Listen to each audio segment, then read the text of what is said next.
Doctor बैठे हुए हैं। आप लोग के मन में कोई सवाल हो तो प्लीज पूछिए, क्योंकि माननीय मंत्री जी हैं, आप लोग भी बहुत कुछ करना चाहते होंगे।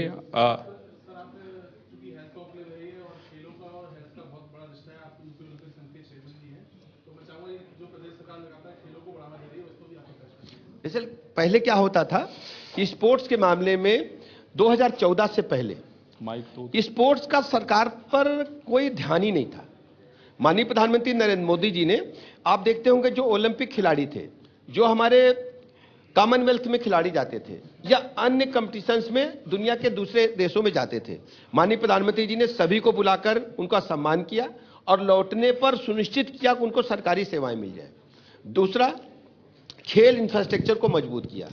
हमारे नौजवानों को स्टेडियम में उच्च कोट की ट्रेनिंग की, कोचेज के साथ साथ उनको सामग्री भी उपलब्ध कराई और खेल का बजट आप देखेंगे कि दोगुने के लगभग, दोगुने से भी अधिक हो गया है। पहले ध्यान सरकारों का खेल पर नहीं होता था। तीसरा सबसे बड़ा पॉइंट क्या किया, हर ग्रामीण स्तर पर हम ग्रामीण स्टेडियम बना रहे हैं और वहां स्पोर्ट्स की सारी एक्टिविटीज हो रही। आप देखते होंगे लखनऊ में भी आप जाएंगे, बड़े सिटीज में जाएंगे, ओपन जिम बना दिए गए हैं, पार्क में लगा दिया है मशीन। तो इस प्रकार से हम खेल गतिविधियों को बढ़ा रहे हैं। और सरकारी नौकरियों में हमारी सरकार ने पहली बार नायब तहसीलदार, तहसीलदार, डिप्टी एसपी जैसे सीधे हमने अधिकारी बनाने का काम किया है। अभी हमने करीब 270 स्पोर्ट्स एक्टिविटी से जुड़े लोगों को मतलब एक साथ सरकारी सेवा, इस नारे को धता कर दिया कि भाई खेलों के कूदों के हो गए खराब, हाँ, मामला पुराना हो गया। दरअसल क्या है ना, अब होता क्या है कि हमने जैसे जैसे प्रगति की जी तो हम मार्कशीट के साथ अपने करियर को जोड़ लिए। जी मार्कशीट का करियर से कोई मतलब नहीं है। आप जितने भी बड़े वैज्ञानिक हुए हैं, जितने बड़े अर्थशास्त्री हुए हैं, जितने बड़े साहित्यकार हुए हैं, उनका अंक तालिका से कोई लेना देना नहीं। सही बात है। क्या मुंशी प्रेमचंद फर्स्ट क्लास 90% वाले थे? 99% वाले थे। लेकिन मुंशी प्रेमचंद जी ने जो किया वो दुनिया में कोई नहीं कर सकता। हरिश्चंद्र जी जो कर गए उनको आज भी हम पढ़ते हैं। सही बात है। राहुल शास्त्री जो कर गए वो आज भी हम उनको पढ़ते हैं, याद करते हैं। महादेवी वर्मा जो ने किया, उनकी मार्कशीट से क्या मतलब है? अब सचिन तेंदुलकर की अंक तालिका से क्या मतलब है? सही बात। अपने क्षेत्र में यदि विशिष्ट आप करते हो तो उसका अंक तालिका से कोई मतलब नहीं है। हमको बेस्ट करके देना है और ये जिंदगी हमको ईश्वर ने दी है, तो हर व्यक्ति को धरा पर हस्ताक्षर बना करके जाना है कि आने वाले दिनों में जब हमारी पीढ़ियां कहें तो अरविंद चतुर्वेदी इस धरा पर आए थे और उन्होंने धरा का इतने दिनों तक विजिट किया। ये सब लोग आने वाली पीढ़ियां याद करें। हम पूरे प्रदेश के आवाम से बात को कहना चाहते हैं। डॉक्टर साहब प्लीज, हाँ बताइए, आप कुछ, जैसे आपके मन में कुछ कॉलेज शुरू करने का होगा, नर्सिंग कॉलेज शुरू कर, प्लीज माइक दीजिए प्लीज। हाँ, बस एक आपको भी माइक देते हैं। सर आपको, हाँ बोलिए। पूरे चिकित्सक समुदाय की तरफ से बहुत बहुत बधाई। आपके नेतृत्व में उत्तर प्रदेश की राजकीय सेवा में बहुत ही आमूलचूल परिवर्तन और सुधार हुआ है। सर, जितने भी छोटे छोटे नर्सिंग और या मिडिल लेयर के हॉस्पिटल हैं, उनको कुछ समस्याएं आती हैं। मैं चाहता हूं कि थोड़ा सा उनका हम नहीं, मैं बता देता हूं। डॉक्टर साहब को समस्या है कि जो रिन्यूअल में दिक्कत आती है।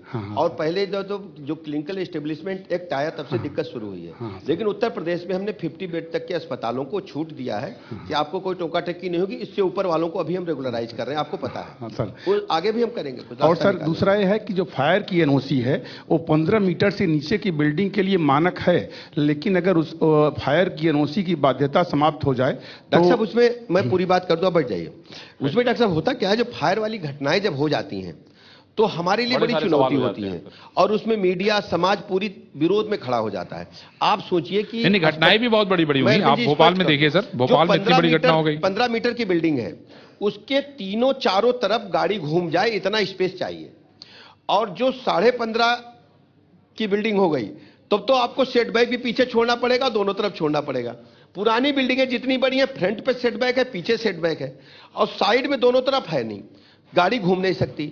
ये मेजर प्रॉब्लम आती। 15 मीटर के नीचे तक तो आगे पीछे सेटबैक है, तब तो एनओसी मिल जाती है। फायर में संशोधन के लिए हम लोगों ने प्रयास किए हैं, लेकिन हमारा अन्य जो अभी बनाने वाले नर्सिंग होम है, हमारा मानक, मतलब आप चाहते हैं कि मानक पूरा रहे। हाँ, कभी कोई जैसे लखनऊ में एक होटल में एक दुर्घटना घट गई, हमारे लिए बड़ी चुनौती थी। हम लोग रात भर वहां मौके पर थे।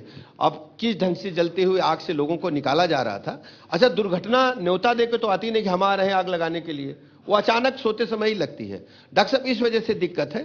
फिर भी हम कुछ प्रयास कर रहे हैं कि कुछ सार्थक हल निकले उसमें।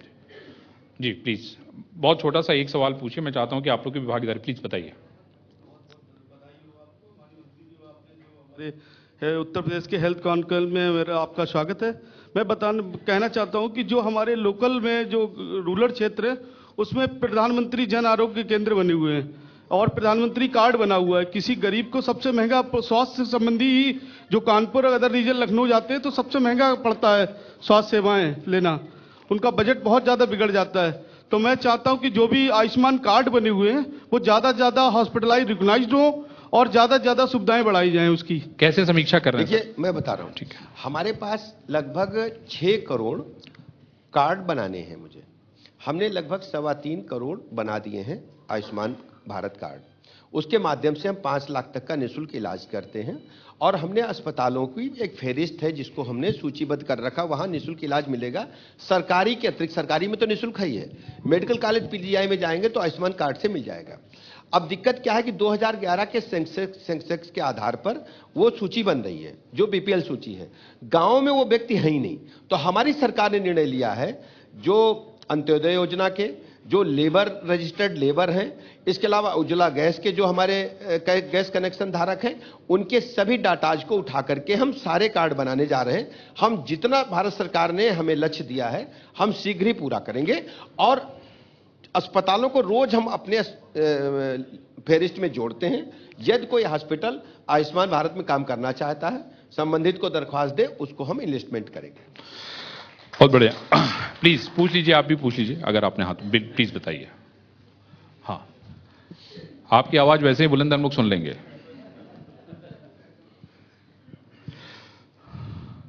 तब तक हम लोग सर मेरा सवाल मेडिकल टूरिज्म को लेकर के है। हाँ। जैसे कि यद्यप भारत मेडिकल टूरिज्म में काफी आगे जा रहा है, जैसे दुनिया में अभी जो डेटा है वो 5वें नंबर भारत मेडिकल टूरिज्म में है और एशिया में नंबर 1 पर है। लगभग 498 के आसपास 500 के आसपास पर डे विदेशी मरीज यहाँ पे आके इलाज कराते हैं। यूपी टूरिज्म का इसका हेल्थ टूरिज्म का यूपी में कितना डेवलपमेंट हो पा रहा था, इस संदर्भ में कुछ? क्योंकि सर इलाज यहाँ सस्ता है। हाँ। मेडिकल टूरिज्म में उत्तर प्रदेश राज्य अगर आप देखेंगे तो अन्य राज्यों से बेहतर है। हम अच्छा काम कर रहे हैं। दिल्ली में और गुड़गांव में मेदांता की वजह से उनके पास कुछ पेशेंट अधिक हो सकते हैं, लेकिन उत्तर प्रदेश राज्य ने मेडिकल टूरिज्म में अच्छा काम किया है और लगातार नए हॉस्पिटल्स हम खोल रहे हैं। और आप देखेंगे एम्स में दिल्ली में जाकर के बड़ी संख्या में विदेशी मरीज आकर के इलाज कराते हैं। अमेरिका में यदि आप किडनी ट्रांसप्लांट कराते हैं तो भारत से वहां 10 गुना खर्चा है। जी। और अगर आप बाईपास कराते हैं तो 10 गुना खर्चा है। तो ये सुविधाएं बढ़ी हैं और उत्तर प्रदेश राज्य अग्रणी भूमिका निभा रहा है। नहीं मतलब अगर इन लोगों को कोई सुविधा चाहिए सर, अगर मान लीजिए इनके यहाँ जैसे उत्तर प्रदेश में मरीज आना चाहते हैं क्योंकि सारे नहीं तो आप दीजिए, कोई दिक्कत थोड़ी है, उसके लिए कोई एनओसी की आवश्यकता नहीं। अच्छा, उसके लिए कोई एनओसी नहीं चाहिए। मरीज है, मरीज की देखिए, भारत जो है वसुधैव कुटुंबकम को मानते सदियों से आया है। जी। और भारत में मरीज है, सबका बराबर हम सेवा करते हैं। चलिए अब हम लोग